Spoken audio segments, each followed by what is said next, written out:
हैं सॉरी फिर उस तो बाद मैं कोऑर्डिनेट कर देना सर।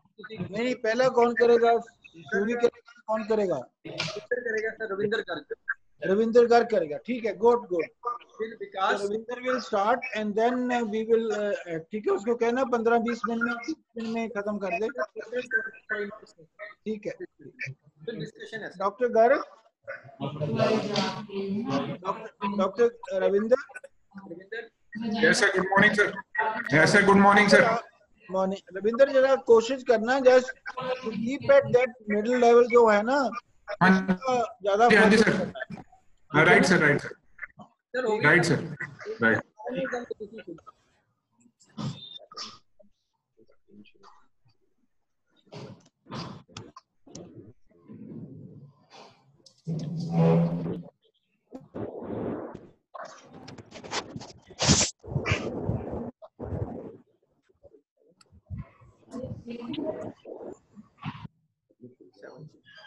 डॉक्टर बुल्लर भी स्पेशलिस्ट दोनों कर रहे हैं सारे। उनको मेरा फोन पे काफी टाइम मीटिंग अपने वासन जा sir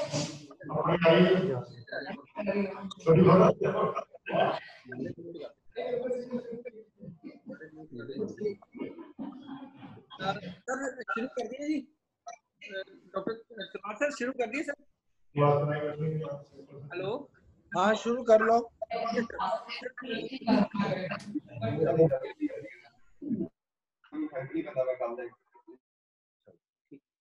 So, am I audible? To the participants, I am. Please, बाकी जो लोग हैं, they can just mute so that we can start the proceedings. Welcome to everyone. This is the third in a row, I would say, training session and interaction between the experts and the doctors who are working all over the Punjab. And it is the initial session, so I am just coordinating that. So today's meeting is basically the presentation from the different experts from Punjab. Dr. Ravinder and then Dr. Surti from PJ Chandigarh, then Dr. Jayesh. Followed by, there will be a discussion and our Dr.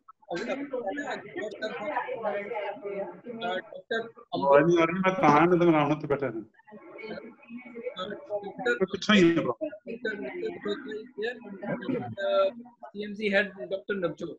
So then we will have a question answer session. To begin with, we will have first presentation from Dr. Ravinder. So can we have Dr. Ravinder Garg to present his presentation, and after that we can have question answer. So anybody who wants to have question answer, then they can write on the chat if it is possible. Otherwise, we will question and coordinate. So Dr. Ravinder Garg, please, can they start?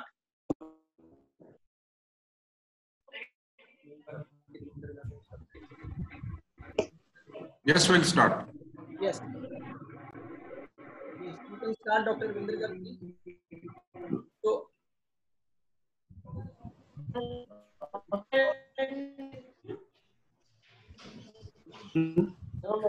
Yes, good morning to everyone. I hope I am. Hello. yes, we are listening. I am audible, please. Yeah. Yes.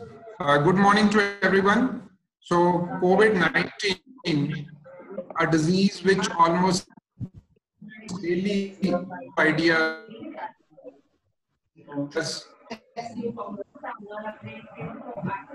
and almost every day laid guideline the disease.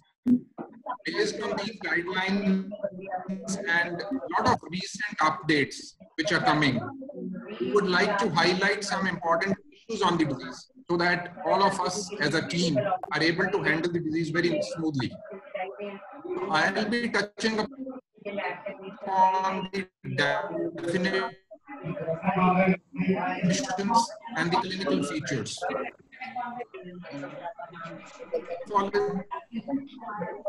Suspect is a suspect.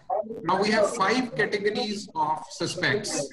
So first category is any symptomatic person with a history of travel or residence in a country, and this should be within 14 days of the onset of symptoms. Second category of persons suspect are again symptomatic persons or healthcare workers with history of contact with a confirmed COVID case, and that should also be during the last 14 days. The third category of a suspect is a patient of severe acute respiratory illness, which we call in short as SAP. Photo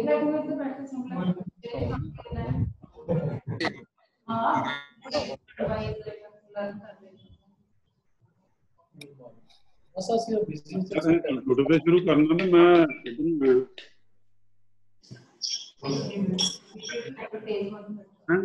ਉੱਥੇ ਬੈਠੇ ਹੋਣੇ ਆ ਮੈਂ ਪੁੱਛਣਾ ਪ੍ਰਭਜੀਤ ਨੂੰ ਆਪਣੇ ਕਮਰੇ 'ਚ ਹੀ ਕਰਨ ਦੇ ਐਡ ਇਨ ਵੀਡੀਓ ਕਾਨਫਰੰਸ ਹੋਣੀ Dr. Bishop won't kindly ask the other to mute their audio. BC होनी कैसे करी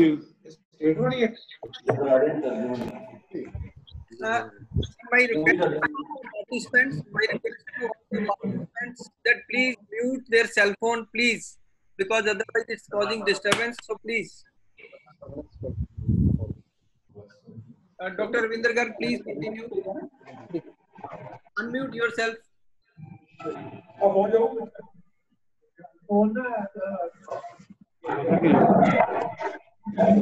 इसी रूम से आना चाहिए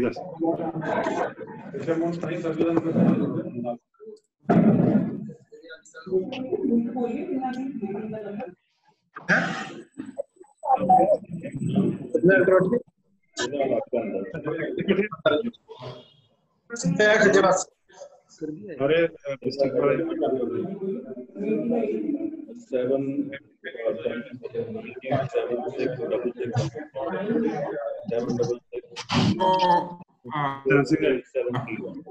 Sorry for the interruption. So the fourth category is asymptomatic direct high risk contacts with a confirmed case, and these persons, they are generally tested once between last whose test has come out to be inconclusive. And if we talk of the symptoms, by symptoms we mean fever, cough, sore throat.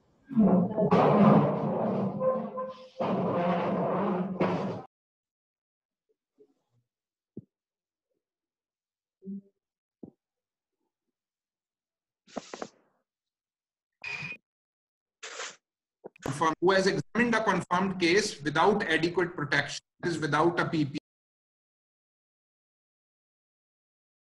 a direct high risk contact, and would be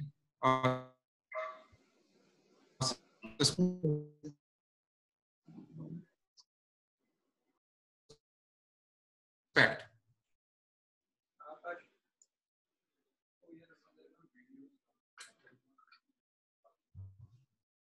Then we have the we come on the contacts. Contact is a person who, number one, has had a direct involvement in the form of his providing a direct care without any adequate protection, that is without a PPE, to a COVID patient. And second category is that this person is in a close environment of a COVID-19 patient. For example, same house, classroom, workplace. Or the third category of contact, traveling together in a close proximity, that is within 1 meter, symptomatic person who then later we tested and that person came out to be positive. So if someone is traveling together with that person, again, he would come under a contact. Now, contact are of two types: high risk contact and a low risk contact. High contact again has these 5 or 6 categories. One is if the body fluids have been touched. This is one. Second is a direct physical contact with the body of the patient. For example, physical examination without a protective gear. or the involvement with the linen, clothes, or dishes of the patient, or staying in the same household, or a close proximity that is within 3 feet of a confirmed case without taking any precautions. Or common example is a passenger. They have been traveling in the same conveyance, and that is even for more than 6 hours. And if the one of them tests positive, the other becomes a high risk contact. Then we come to the low risk contact. Low risk contact is just, you can say, the duration and the intensity of exposure is less as compared to high risk contact. So here, if someone has shared the same space here, now the space becomes different. Like a classroom, right, or a workplace, it's a bigger place now. Or traveled in the same environment, the travel environment has changed. Here we are talking of a flight, a train, or a bus. So now if we compare to the travel in the high risk contact, this area environment of travel is different. Now this is very important because recently there is a lot of discussion on influenza-like illness, and the government has given directions that these also would be tested, of course, in a phased manner. There is a criteria, guidelines for this. What is influenza-like illness and SARI? And what is the key difference between the two? Any fever, cough, sore throat, a runny nose or a stuffy nose, maybe body aches, fatigue, maybe even vomiting, diarrhea, or just what we call as flu-like symptoms, they are classically influenza-like illness. Whereas in SARI, we have fever, cough, and now important point here is dyspnea. So if this patient of fever, cough has breathlessness, and to the tune that this person requires hospitalization. And now once any such patient comes to our emergency, we try to look at the etiology. And generally, no other etiology is able to explain this clinical presentation of this patient. So that means the key difference between ILI and SARI would be breathlessness and the requirement of hospitalization. And you know, SARI has now become a very important component of hospital admission and testing. Now, this I would just like to highlight that these are the group of persons who are at high risk for COVID, and they have to be given extra attention in the form of age more than 60 years, diabetes, any immunocompromised state, cardiovascular disease, including hypertension, any chronic lung disease, renal disease, hepatic disease, and even active malignancy, which also comes in high risk group, because that's also an immunocompromised state. Now, clinical features, very briefly, we broadly divide them into mild clinical presentation, moderate to severe presentation, and a critical illness. We have divided into these so that the management of this, which my fellow colleague will discuss later on, becomes easy. Now, the mild illness, which is also called uncomplicated illness, consists of a fever, cough, sore throat, nasal congestion, malaise, headache. But remember, the patient is, that's why we labeled mild, uncomplicated. There is no dyspnea over here. So we group it into a mild group. The moderate to severe disease, the second type of clinical presentation, is the features of mild disease plus any one of the following. That is, the patient is dyspneic here, the respiratory rate is more than 24, patient is hypoxic, the saturation is less than 94% on room air. There is altered mental status in the form of a confusion, maybe drowsiness, or the patient has a systolic BP of less than 90 millimeters mercury and a diastolic less than 60 millimeters of mercury. So if any one of these features is there, then we will label the patient as having a moderate to severe disease. Then is the third stage is the critical disease, which has 3 or 4 components in the form of ARDS, sepsis, shock, and multi-organ dysfunction syndrome. So these 4 are the components of a critical illness, which is very dangerous, of course. Now, very briefly, we should, as a clinician, suppose we are dealing with a patient, very very broadly, we should know what is acute respiratory distress syndrome. So clinically, it is a new or worsening respiratory symptoms. These symptoms have worsened or have developed newly within 1 week of the known clinical insult. And such a patient on the imaging of the chest shows bilateral opacities. And generally, these are extensive sort of opacities. And basically, there is fluid accumulation. The patient has respiratory failure. But the point important over here is that we would not be able to explain this fluid accumulation in the lungs on the basis of, say, heart failure or maybe fluid overload due to any reason. So that means the origin of this edema, this fluid accumulation, is different. And then, of course, depending upon the PaO2/FiO2 and P, we have the grading of ARDS. It could be mild, it could be moderate or severe. So I'll not touch that part over here. The second part, presentation of critical illness, is sepsis. We all know sepsis, but basically what it means is there is an organ dysfunction, and it is such a type of organ dysfunction that it's life-threatening. And of course, we all know it is due to dysregulated host response to antigen or an infection. And organ, we can have organ involvement, any organ involvement. We can have altered mental status, we can have tachypnea, we can have hypoxia, we can have oliguria, we can have tachycardia, a very weak pulse, hypotension, cold extremities. The patient can have coagulopathies, thrombocytopenia, hyperbilirubinemia, acidosis. So basically, this is the different organ manifestations. And this would be a sick patient and would label it as sepsis.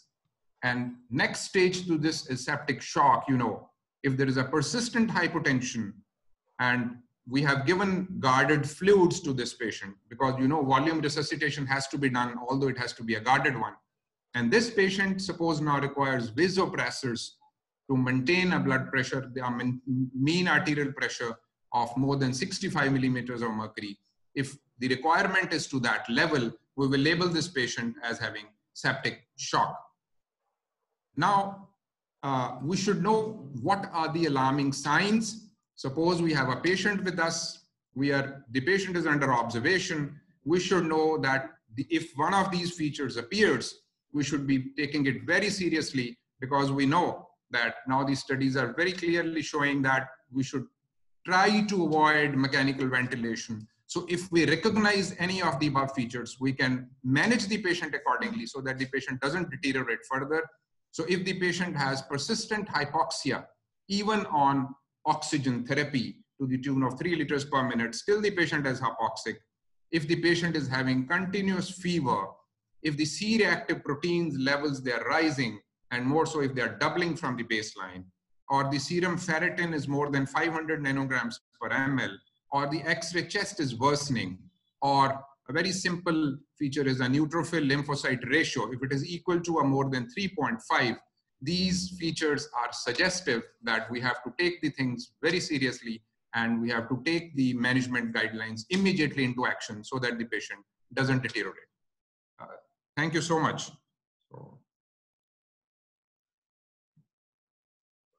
Thank you, Dr. Ravinder, for very extensive but very simply explained to all of us.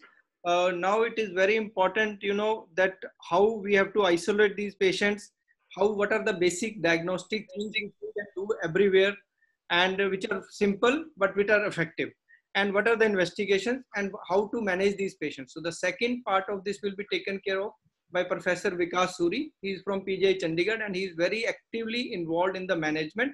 Not only that, he is also formulating some guidelines and advices to all of us for Punjab.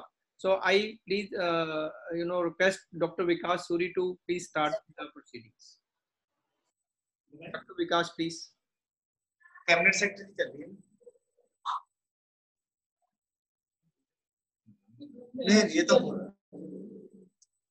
Vikas.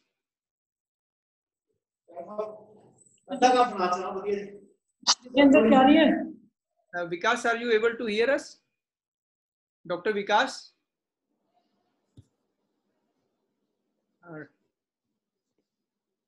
Dr. Vikas?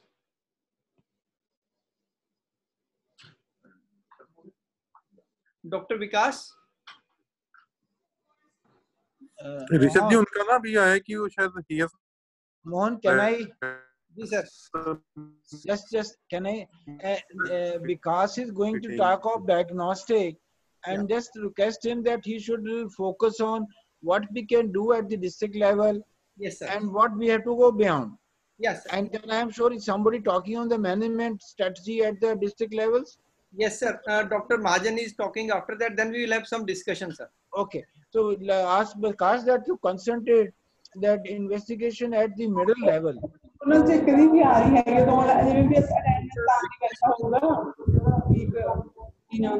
Yeah. ਇਹ ਵੀ doctor ਸਾਹਿਬ ਉਹੀ ਬੋਲ ਸਕਦੇ ਆ ਇਹਨਾਂ ਵਿੱਚ ਜਿਹੜੇ routine ਚ ਰੋਜ਼ ਪੜਾਉਂਦੇ ਆ ਕਰਦੇ ਆ ਹਾਂ ਆਪਾਂ ਨਹੀਂ ਬੋਲ ਸਕਦੇ ਜਿਵੇਂ ਹੁਣ ਤੁਸੀਂ ਉੱਥੇ ਰਹੇ ਕਰਦੇ ਹੋ ਜੇ ਰਹਿੰਦੇ ਤਾਂ ਤੁਸੀਂ ਬੋਲ ਸਕਦੇ ਆ ਹੁਣ ਨਹੀਂ अपने माइक्स ऑफ कर लीजिए जब पंजाबी पहले तो एडी जल्दी इंग्लिश नहीं बोली जानी ਹੁਣ ਆਦਤ ਪਈ ਗਈ ਇੱਥੇ ਆ ਕੇ ਉਹ ਤਾਂ ਹੁਣ ਹਿੰਦੀ ਬੋਲਣੀ ਵੀ ਔਖੀ ਹੋ ਜਾਂਦੀ ਹੈਗੀ Hello. Hello, Vikas. Yeah. Dr. Vikas, please. Everybody can see my PPT? Yeah, we can see that. Dr. Talwar requested that the focus of the talk should be the intermediate level and primary level. And you know that, huh? We have discussed. Yes, sir. Sir, I try to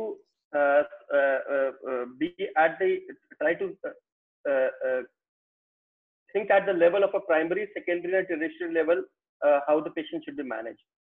Most of the things Dr. Ravinder Garg has made my talk very easier because he has elucidated the definitions in a very simple manner. I'll try to, in my next few slides, I'll try to tell everybody how can we isolate and manage a patient. The further management would be taken by Professor Rajesh Mahajan from DMCH. Firstly, I'd like to thank you, Dr. Bishop Mohan, Professor Talwar. Many of the audience are my teachers from DMC. So we have learned till now the various definitions of a case and a suspect. So these were the common questions which I thought would be in everybody's mind. How to set up a ward in a healthcare, how to diagnose COVID-19, which TP should I use? The treatment would be taken by Dr. Mahajan. So I thought I'll take these questions one by one. If we see this Ministry of Health guidelines of 7th of April, they have divided patients into mild, moderate, and severe categories, depending on the presence of hypoxia and the respiratory rate. And again, they have said that you have to triage the suspects and the positive cases, which is sometimes very difficult, but they say that they shall be kept in separate rooms, not allowed to mix. Ideally, it should be a standalone building, whatever center you have dedicated for COVID suspects or positive care. If it is not possible, then a block of a healthcare center should be identified with a separate entry and exit. In the isolation facility, it should be dedicated ward, ideally separate rooms, and this will be dedicated beds for sick patients with oxygen supply. And most importantly, your staff should be trained day in and out. It is not a one-time process, and I would request at least all your staff should don and doff, that is, put on the PP and put off the PP at least once a day physically. So, as per the Government of India guidelines, they have divided the healthcare centers into 3 parts. That is the COVID care center. This is the center which will look after the mild cases. जिनको खांसी जुकाम है, they will look after those cases. The prerequisites are again a separate entry and exit. There should be a dedicated COVID health center or a dedicated COVID hospital. That center should have identified it, and a basic life support ambulance with oxygen supply should be there so that a safe transport of any of the COVID positive patients which comes there can be transferred to the next level of the healthcare. The second level of healthcare is a dedicated COVID health center, which could be any hospital, a primary or secondary level hospital. Again, it should be ideally a separate block, a separate hospital, a separate block. There should be isolation facilities with oxygen support. And again, it should an identified dedicated COVID hospital nearby should be identified. Again, there should be an ambulance service which should be able to transfer patients safely. The next level of hospital is a dedicated COVID hospital, which is either a medical college or a big hospital. It should be again a separate block or a separate standalone hospital. It should be fully equipped with ICUs, ventilators, and beds for critically ill patients. And there will be separate areas, ideally separate rooms for both suspects and confirmed cases. But again, I would reiterate, as per the Epidemic Act, whatever transfer has to go to the next level, it has to be with a proper communication and seeing the bed strength of that dedicated, either dedicated COVID hospital or a dedicated health center. This is a graph, this is a table in which they have divided again into mild, moderate, and severe, and the various hospitals, the levels of hospitals where these patients may go. This can be accessed from the Ministry of Health website, and it's a quite detailed table how to manage these patients. So if I'm sitting in a primary health center, what would the flow in my health center? That's the question which every doctor wants. कि मेरे hospital में मैं मरीजों को कैसे suspects or positives को अलग करूं? This is a question in which comes to my mind also in my hospital.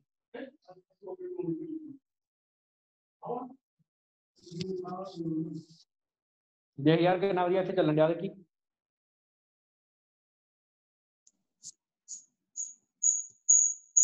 Am I audible? Hello? Yes. Am I audible? Yeah. Yes, sir, audible, please. Yes. So the patient can come via emergency or via OPD. In our hospital, we have identified a resident, a healthcare nurse, and a HA who is always in a PP at our emergency entrance. If the patient fits into any of the categories of COVID suspect or positive, patient is immediately taken to a separate area. If he's carrying a COVID positive report, which we generally say that it should be with communication, he's immediately shifted to isolation area. If it is a suspect, the vitals and the pulse oximetry, the saturations are measured by pulse oximetry. And if the patient is fitting into any of these case criteria, as Dr. Vendargar has said, he should be shifted or kept in that appropriate healthcare facility. We should emphasize on hand hygiene, proper training of our staff, which includes the use of PP. As you all know, PP consists of shoe covers, a water impermeable whole body suit or a gown, mask, goggles, and gloves. Please do not use masks like this. Follow the correct procedure of wearing and removing the mask. Always after wearing a mask, you do the fit test. If your specs are fogged, it shows that your mask is not fully fit. Don't let your mask hang from neck. Change the mask after 6 hours. It has to be properly disposed. In a hospital, you have all the bins. In community, it can be done by burning or burial. In home, it could be disinfected and could be used by burning or burial. Again, the PPs have to be donned. That is, dalna or utarna. Donning is when you put on the PP, and doffing is when you take off the PP. And there are specific sequence in which the PP has to be worn. Vikas, can I interrupt you for a minute? Yes, sir. Yes, sir. Because you said the mask should be disposed of after 6 hours. That may be applicable to the 3-layer, surgical mask. But when you are wearing N95.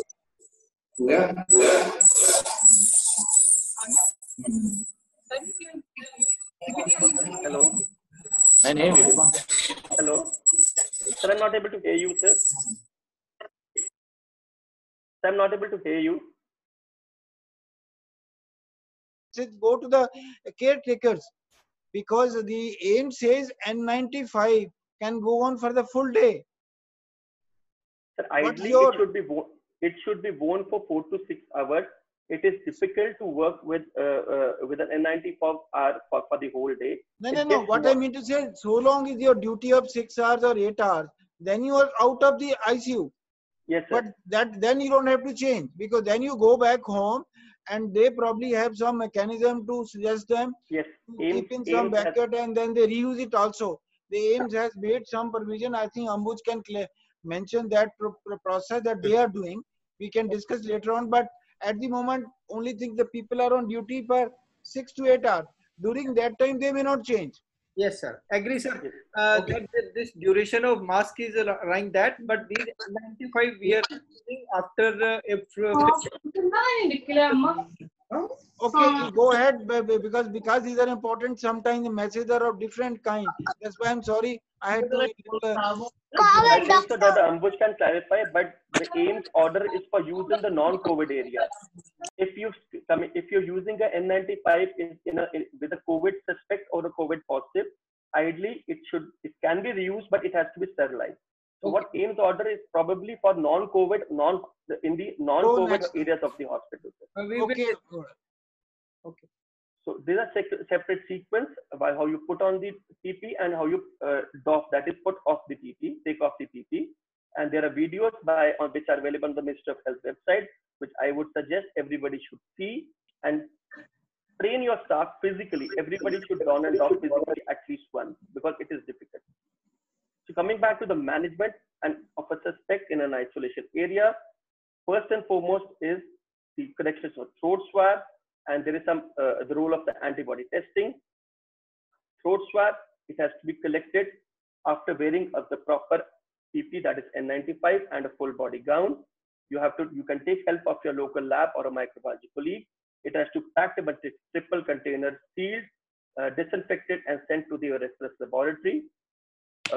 They do two tests, that is the screening test in which they check the E gene assay, and a confirmatory test in which they use the specific RDRP gene assay for diagnosing. There's a lot of talk about antibody testing. Well, as we all know, antibody testing consists of two parts, that is IgM and IgG. IgM takes about 5 to 7 days, and IgG comes after that.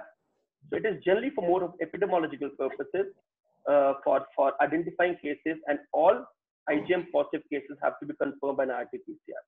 So their use in management acute cases is limited, but for use in hotspot to identify cases, it has some value.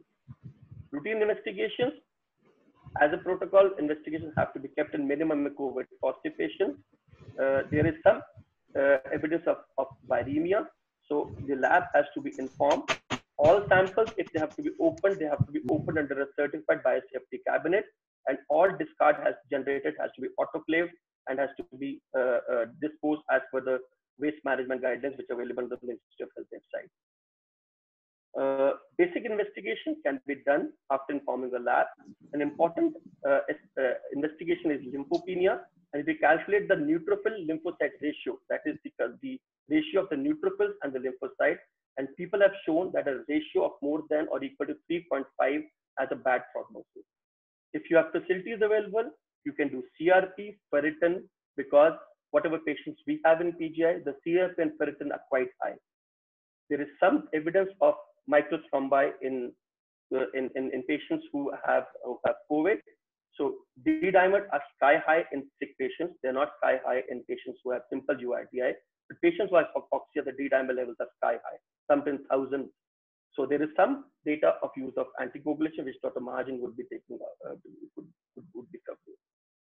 Clinical management discharge policy, Dr. Mahajan would be saying, but in the end, I would again say that train your staff for donning and doffing at least once, practice hand hygiene and respiratory hygiene. Thank you, sir. Thank you, Dr. Thank you, Vikas, for an excellent talk. Before we go to Dr. Mahajan's discussion about the management, I would request Ambuj to put some light on the uses of masks and the reusability, because they have made it beautifully about how to.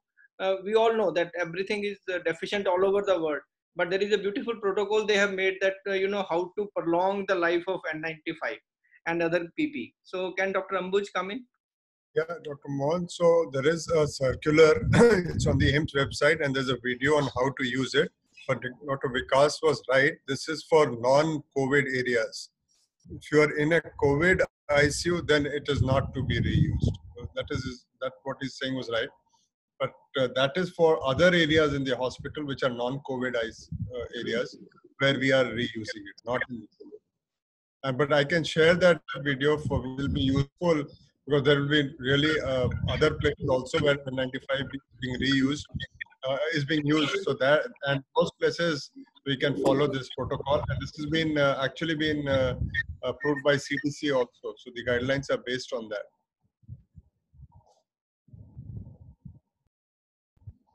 Can I ask just one question before we take Dr. Mahajan's talk, Dr. Ambuj?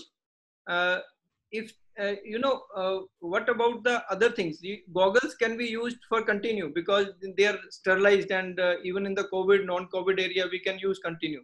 So what are the things which we can prolong, and what are the things which we should not compromise in the COVID area? Yeah, so the goggles and face shield after a specific disinfection protocol can be reused. That's what we are doing. Both the goggles and face shields are being reused. There is a way to do Tyvek also, but right now we are not doing. But if we come to that stage, there is a protocol for the coveralls also to be disinfected. Right now we are not doing it, but that is something also which can be done. Again, there has been a late protocol on how to do it. That can also be shared with you if needed. Talk by. Sir, in PG also we're developing a protocol to disinfect and sterilize the N95 which are used in COVID positive areas. We've tried the ETO and plasma sterilization. We as AIIMS has done it. There are CDC now says that it can be used, but as on date the policy is not to reuse in the COVID positive patients, but for the other non-COVID areas, that the AIIMS protocol is a very beautiful. Agree with the Dr. Vikas and Dr. Ambuj. The next talk is by Dr. Rajesh Mahajan. He's a professor of medicine at General Medical College, who's a nodal officer of COVID hospital, and he speaks on the management in the different settings, in the peripheral settings, and we will not touch too much about the tertiary centers. So for the purpose of everybody generalized lecture, it is just a generalized lecture. And after that, we can discuss and we can take questions. If there is any question, please write on the chat box and we will be answering all of them. Thank you. Dr. Rajesh Mahajan, please.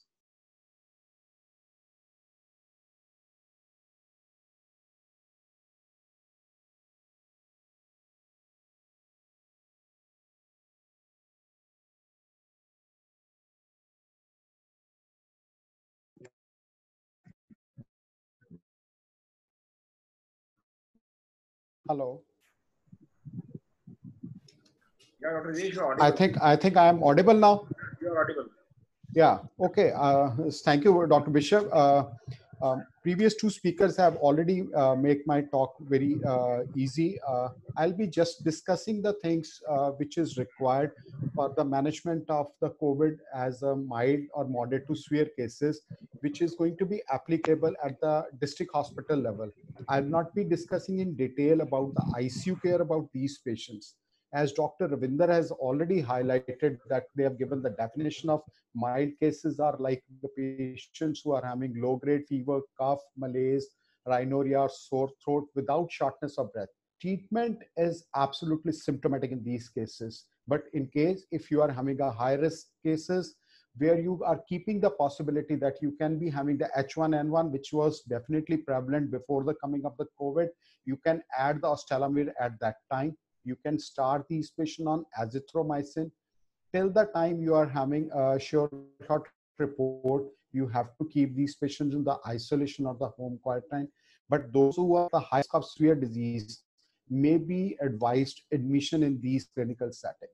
And about the high risk factor, which includes the patients who are elderly people, who are having the high obesity or BMI is very high, or patients who are having underlying comorbid illness like the cardiovascular disease like hypertension, diabetes, or who are immunocompromised status, or patients who are having chronic obstructive airway disease, hepatic or renal disease, or who are having underlying active malignancies.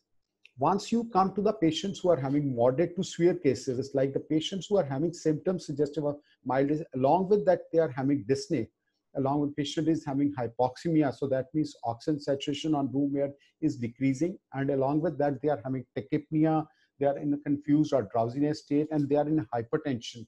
Then definitely along with symptomatic medications, you might have to give the bronchodilator. One thing which you have to keep in mind, we always used to avoid any procedure which is going to cause the aerosol generation. So that means you will not be using nebulization and will be preferring the MDI in case if it is required. Again, for high risk individuals, you will be adding the Ostellamvir along with this thing. And because H1N1 is available these days, which is available in all the hospitals. So we'll be doing, and once it is negative, then you can stop the Ostellamvir.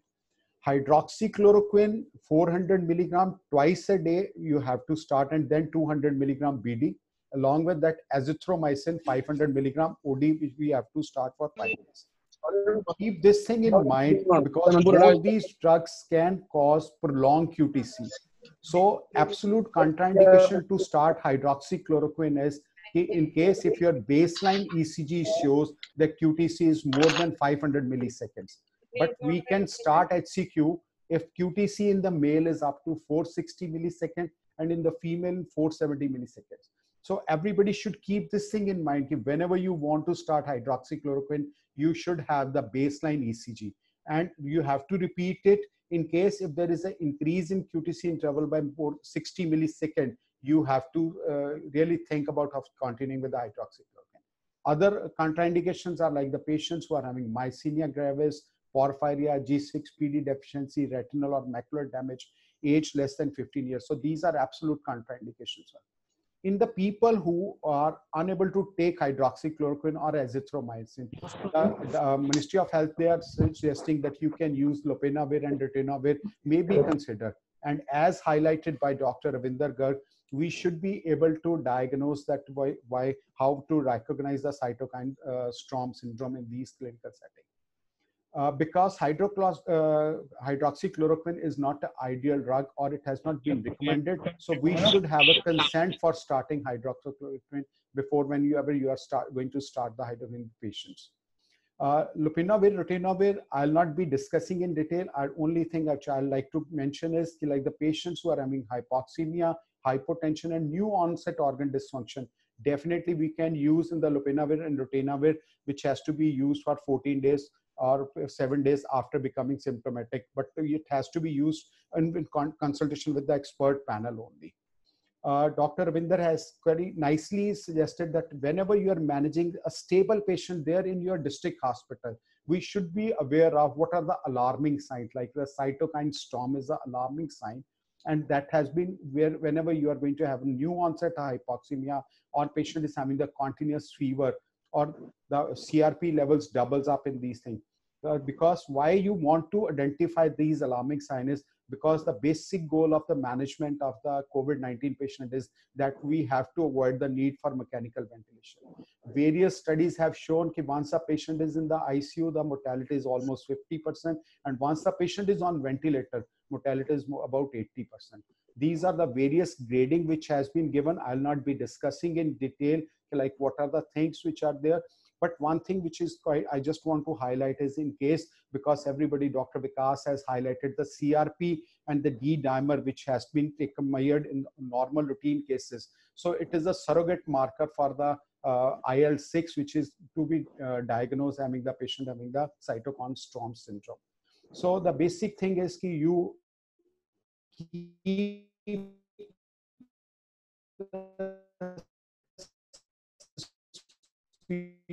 of cytokine storm syndrome, having high grade fever, who started developing renal dysfunction, who started having the increase in the bilirubin. So keep the possibility, and that is the time when you have to refer these patients to the higher center, because these patients will immediately require the ICU care and they might require intubation. Glucocorticoids may be used for the short period of time these days, and the other drugs are the IL-6 inhibitors, which I'll not be touching at this moment in these clinical settings.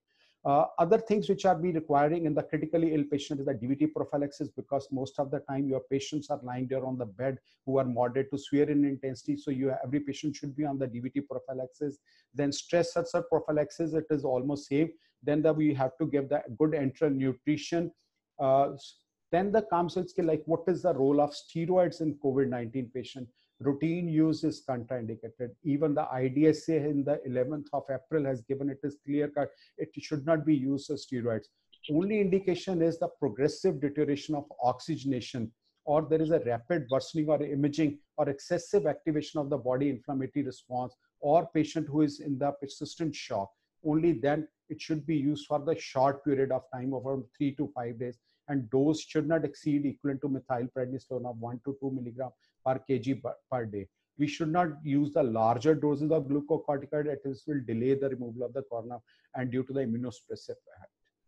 Most of the time, because patients who are a mild disease, they can be managed because with the symptomatic treatment.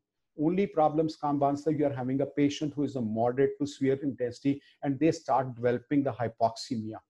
In the initial setting, we should try to maintain the oxygen saturation with the nasal cannula, and we can initiate the oxygen therapy at 5 liters per minute and titrate flow rates to reach the target of saturation of more than 90% in non-pregnant and from 92 to 95% in the pregnant. And this is a simple cannula which is available at all the primary health center or the district health center.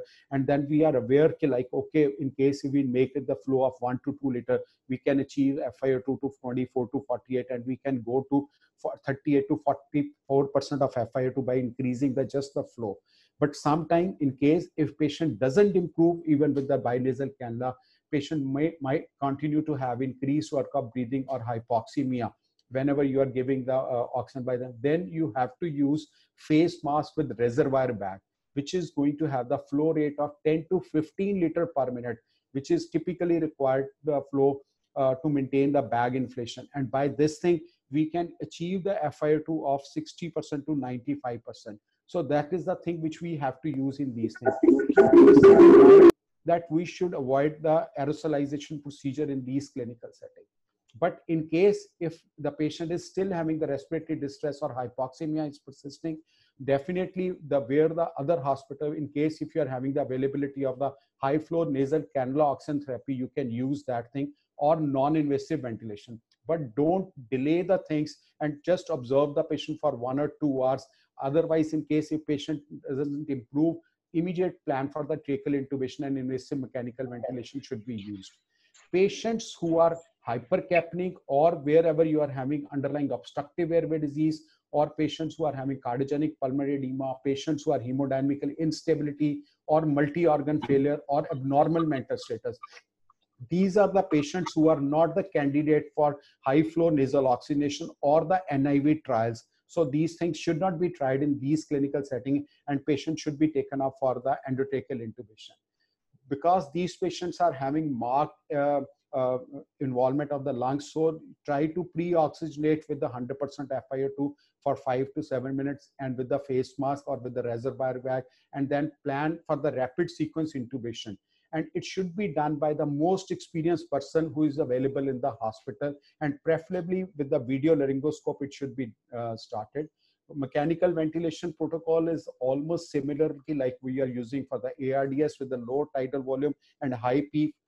Prone ventilation is strongly recommended in ARDS setting, and we should try to use a conservative fluid management strategies. And in case if it is not available, patient is still not being manageable, definitely we have to shift the patient to the tertiary health center, where it will be candidate for the extracorporeal life support therapy.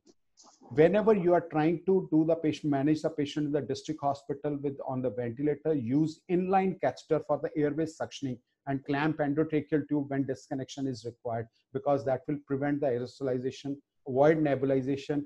And once the patient is on the moderate intensity, try to keep patient in an awake prone positioning. And this is the diagram which I have tried to show. This is a patient, once a patient is having hypoxemia or tachypnea is there, oxygen saturation is less than 93% on the room air with tachycardia, start having the restrictive fluid resuscitation. Try to manage the patient with the first with the nasal cannulas, and then you can use mask with the reservoir bag.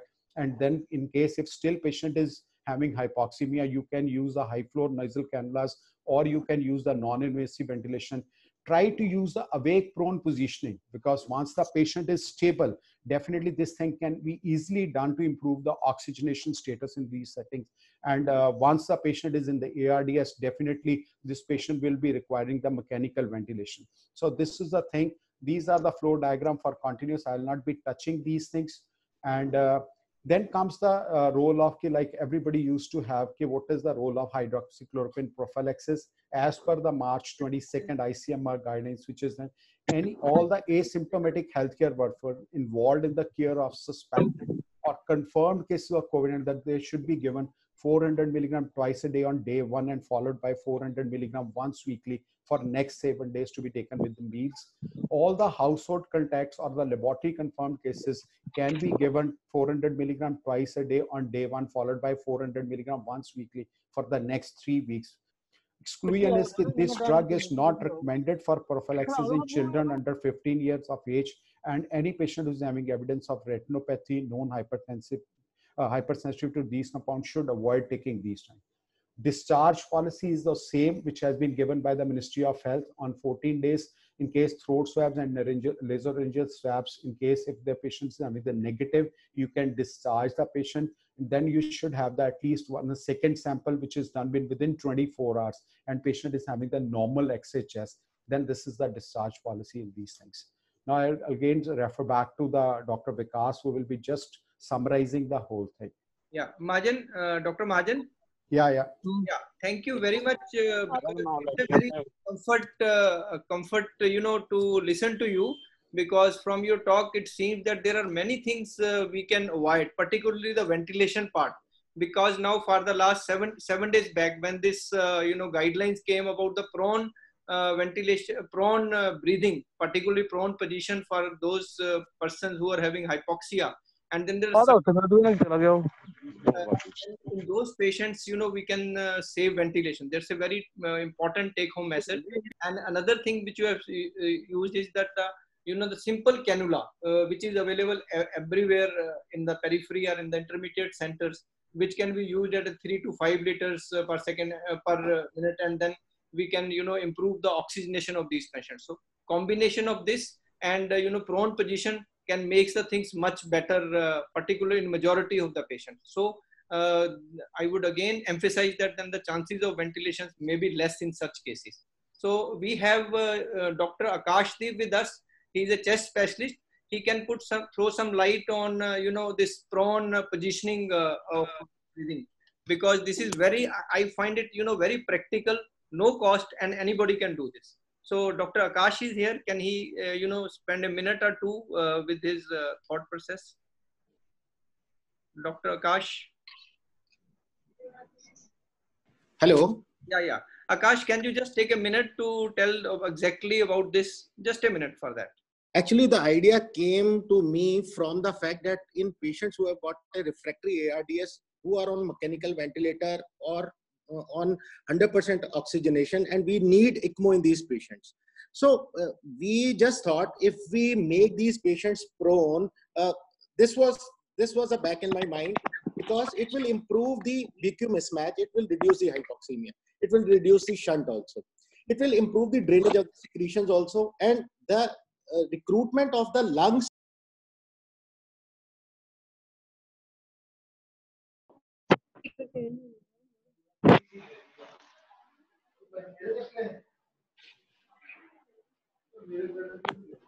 Multi-center study which was carried out in China, they had shown that if you apply prone position, that is awake prone position, along with high frequency nasal cannula or with NIV, it improves oxygenation.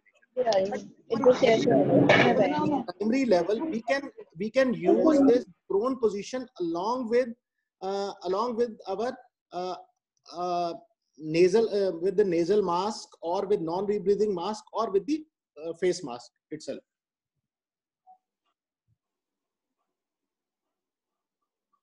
Now we can take.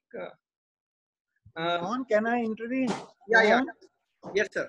Thank you so much for, Vikas Garg and your Dr. Mahajan, your colleague from Chest, which mentioned.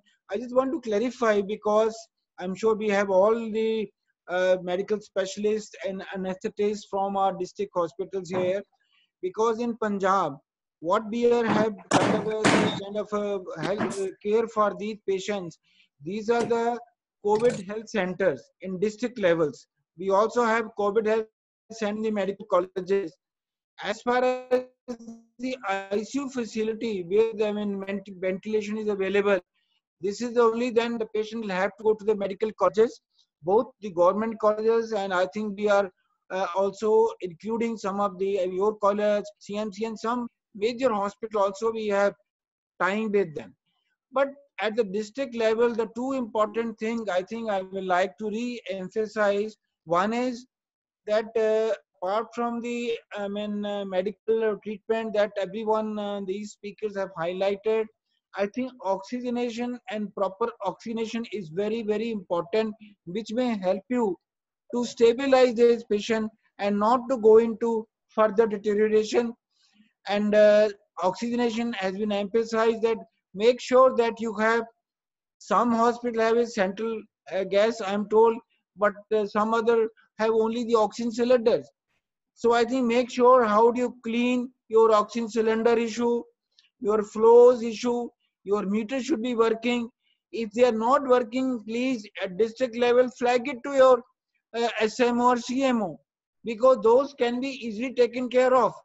But otherwise, if you do not flag, because the kind of flow you want, a cannula, or if you give mask or a high flow, then you should be prepared, you should be equipped with those kind of things. So make sure that you have all these, and if you do not have it, please flag it to your CMO. I will request Dr. Gurvinder, who is the nodal person for this program for the district hospitals. He must get this information from all their colleagues, because we need to strengthen at the practical level. These are small things which should be perfect there. So kindly go into that. And if a patient deteriorates, I mean that has been very amply mentioned, give oxygen, try prone position. I'm sure all of you can learn more about it, see more about it, even talk to the experts about it, which may help you in some patients. Because even as we had a discussion last week with the critical care team, and there were two sort of experts from abroad, from USA, they that by if you take care of at this stage and can avoid ventilation, that's the best thing in these patients. Those who go on to ventilator, and I think the chances of deventilating them are very, I mean, it's not high, because even in the best of the center, they say is only 30-40%. You can imagine in our center, I'm talking of the advanced ICU facilities. So our effort should be how we can avoid the patient to get into that phase. Medication, proper care, proper oxygenation, of course, his mental status also, because sometimes patient may get little mentally affected. I think you have to boost their kind of mind. So these are some of the things. Please look at your levels, and if you have anything question, you ask it now, or you can flag it later on. Of course, if a patient has to go to the ICU facility, the ambulance will be there available at every district level. Every district will know which hospital the patient has to go. So that is all organized, and your CMO, SMO will know about it. Yes, sir. But at the same time, please do take precaution, the kind of kits that you have to wear, properly wear them. Make sure that, and also we should also, you must train your nurses colleague also. And I think Ambuj, you have a kind of a program presentation for nursing experts. We will also like you to have it. We will try to organize for the nurses also. So I think these are few comments, and I'll leave it to for you for questions and all that. Thank you. Can I? Points. Yeah, I just want to introduce Dr. Ambuj, because many of you may not be knowing him, but all the people who are in a public health or in any field, I would say know Ambuj, because he's a great academician and he's a public health man. And I would say he is like a troubleshooter for all the things in Delhi, in the training, or I would say in the research. So we would like to have some comments from Dr. Ambuj, please. Mohan, yes, sir. From cardiology, we were omitting that. That's the most important. Huh? He's a professor of cardiology. All these are the extra strengths. Huh? He is all rounder, sir. Okay, Ambuj, please go on. Sir, thank you, Mohan. I don't think that exaggeration is needed. Sir, just 2-3 comments based on what you said, sir. And they were very nice presentations. Can we just make 2 things, sir? One, for the clinical management for every district level, can we have a kind of a checklist kind of thing where the patient's daily conditions is noted and, the kind of treatment we're giving so that the deterioration can be documented exactly what is happening. So that way it will be a checklist for each patient on his condition, present condition, so that there is a continuity and everybody knows exactly how to manage it. And second is for the administrators, sir, as you were saying, again, there could be a checklist on the supplies that are available, like simple things like how much oxygen cylinders are available, how will it last, and the oxygen mask, basic. Sir, HFNO is not possible. That high flow nasal oxygenator is very expensive, and even at AIMS is just present in our AB8 ICU. So, but other than that, which doctor had shown, the bag oxygenation wala thing can be present in these district hospitals. So basic mask, nasal oxygen, and the oxygen bag things can be present, and we can have what are the stores. And again, for the ambulances, what are the procedure to transfer and the basic number of PP. So this can be maintained by the administrators there, since they are all there. So that these basic things are available, and then this will also help in referring to the next levels. And one last thing for the nurses, sir, we are having a regular webinar again today at 2 o'clock. There is a webinar, and this is online. So whenever, if they are not able to see live, they can see it on the our telemedicine YouTube site, and it's different things like how to prepare disinfect, how to prepare the ward for ICU, and how to again handle in case of death, how to handle that. All that is there, so that can be seen by the nurses if they want. So there are 2 questions on the chat. One question is, what is the status of NIV? So, and what is the question? What is the status of NIV? I can, any expert can answer about that. There is one question. What is the status of NIV in the, management of COVID during at what time? Should we do it? Should we avoid it? Because of, aerosol generation. Yes. Some physician can take it, but generally NIV is to be avoided because it's aerosol generating procedure. But a trial can be given with adequate PP. A trial for a couple of hours can be given. If the patient is not improving, then he needs to be intubated. But I think if your chest physician can answer it better. Akash, can you answer this? Sir, NIV is a potential aerosol generator device. It is the amount of aerosol which is generated is next to intubation. Number one, it's an aerosol generating device. Second, it is not as effective as intubation and mechanical ventilation. Those patients who will be requiring NIV will almost be at the verge of intubation. Okay. So if we have a negative pressure area where every staff is having a PPE, then we can try NIV for 1 or 2 hours. But I think we should not go after NIV. We should advise that we should give a mask, simple mask, or mask with a reservoir along with prone positioning, which will actually make a difference. If we apply these 2 things prior to the deterioration, we can actually prevent deterioration in these subset of the patients. I think me and Ambuj are very excited to see this concept of prone and the close back, because this can, save many NIVs or potential intubation. So there is another question. What is the status of giving vitamin C, zinc? That I think this question was also asked in the last, but we have made it clear that there is no guideline to support that. So we should not discuss about it. Yeah, that's right. Go ahead, next. Yeah. Is there any other question? Anyone? So if there is any question, they can just SMS to us, or with their phone number, we will give the phone number, and then we can answer personally on telephone to them, because nobody has put so many questions on the chat. So anyone can send us SMS on my telephone or Director Saab's telephone, and then they can forward us. Then we will personally phone them to the medical officer so that he's about the medical part. Dr. Talwar, sir. Sir, and Dr. Amboj, you that's very nice to have a check kind of a kind of a performer or patient who are admitted there, because that will help that everything is going on. So I think we can make, if you have some check kind of a performer already made, can you email to us so we can give it to a district level only, where I mean just looking what is the oxygenation, what are the other parameters. Of course, administrative part we will take care.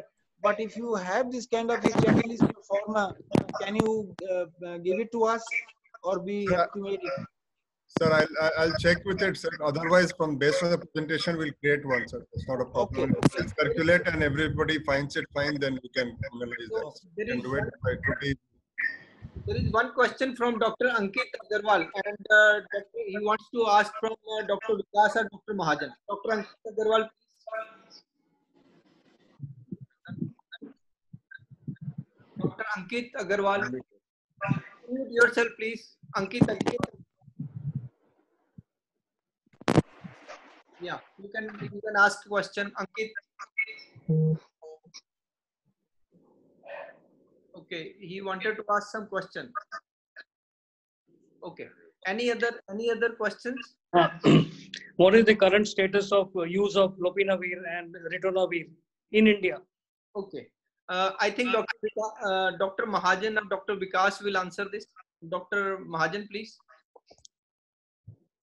Sir, the thing is, as per the last study which was published only last week, they have shown that it's not having any, once they have used it for the comparative arm, it is of no use. But definitely patients who are not responding to hydroxychloroquine, or there is a contraindication, definitely you can use in those clinical setting and patient is deteriorating. What is the current status of tocilizumab? Sir, we don't have, as such, Ministry of Health has not given any recommendation for that. This is an experimental drugs. Various trials have been used as such by patients. The doctor's clinical experience, which is saying in case a patient is respiratorily deteriorating and you can get the interleukin 6 level, which is not available in India, you can use the CRP as a surrogate marker in case if CRP is high and you are having other evidence of cytokine storm syndrome. Okay. Then you can use the tabs in case if it is 400. You can use. Yeah. Sir, there is a if I can help that, there is a beautiful article from JAMA published just 2 days back. They have compared all the experimental drugs till now, and till now there is no definite evidence for any drug to be given apart from these recommended drugs like HCQ and azithromycin, that under supervision. So till now there is nothing available except the prevention, which Dr. Talwar emphasized on oxygenation, better way, and Dr. Ambu said that we have some flow chart. We should know that when the patient is deteriorating. So, and 80% of the patient, 85% of the patients are going to improve it. This is just my knowledge. I can, I think to summarize, Dr. Talwar can summarize the whole thing, and then we just end the session. No, I think, thank you, Dr. Mohan. I think first I must thank you for taking all these efforts. And I think you have been a great support to the state of Punjab for sort of educating and helping for these activities. Dr. Gurvinder, I hope you are there. Dr. Gurvinder, who is the nodal person. Yes. Dr. Gurvinder, I'll request you to collect now the feedback from all your colleagues at different district hospital. To also kindly collect the make sure that oxygenation issue is properly there, cylinder, where they settle the cannula, mask, they are available to them, they are available fully, and so that there is no kind of problem. These are the way you can help them, they can prevent the worsening of situations. Take a feedback from them. And I think the ministry also has, departments also released you that different districts are attached to 3 medical colleges for their question answer. Their numbers you have to allocate to your experts. Of course, Bishmohan and his teams are available to us for any kind of further help, or PGI or AIMS colleagues. The two, so, and your administrator also, CMOs, the gas cylinder availability of the everything. If something is not available, they should flag it to the higher. And you must have an ambulance standing at each district level for shifting to the higher place if the patient needs, and make sure from which district which patient has to go where. As far as therapeutically, I think you have all elaborated. There are limitations of the various therapies available, but I think hydroxychloroquine, azithromycin, the two one which the present ICMR, Ministry of Health recommend we should use in all cases, knowing their limitation. Of course, the next group of anti-HIV drugs, I think that probably somebody not improving, you have no choice. You may give that option also. Of course, if the patient is deteriorating, and I think our chest physician very amply emphasized, which I recall other also say, don't try to go for an IV. You should try with the mask and all that with position change. But if the patient is not improving, and as far as the blood tests are available at districts, maybe these tests like ferritin, D-dimer, they are not available. We'll try to see. But if a patient is shifted to the medical college, we are making sure that in the ICU, these things are available. Whether at district levels can be possible, we will look into that. But do your normal blood counts, neutrophil count, lymphocyte count, and that ratio is very useful, which can be done in any kind of a hospital. So I think these are evaluation, therapy, shifting, and we will sort of, these are some, I also thank all of you for joining for this particular session. We will try to have once a week some kind of a more interaction, because a lot of things may be happening in this week, and we will circulate these check or for flow performance to each district level, kind of a thing. And rest, I think you're welcome to raise your queries, questions, but be brave on this issue. This particular health crisis which the society is facing, I think we are the people, we professionals, the society is looking towards us for help and rescue. So we have to do our best. We have to generate a confidence in them that we are there to save you. Don't worry, we are sort of there to do what is best for you. And so that has the kind of, we had to reduce their stress or anxiety and take a very kind of a very sort of a approach which is patients get more satisfied, society gets more satisfied. I think this is a challenge to the medical professional this time. And I'm sure we will win this war.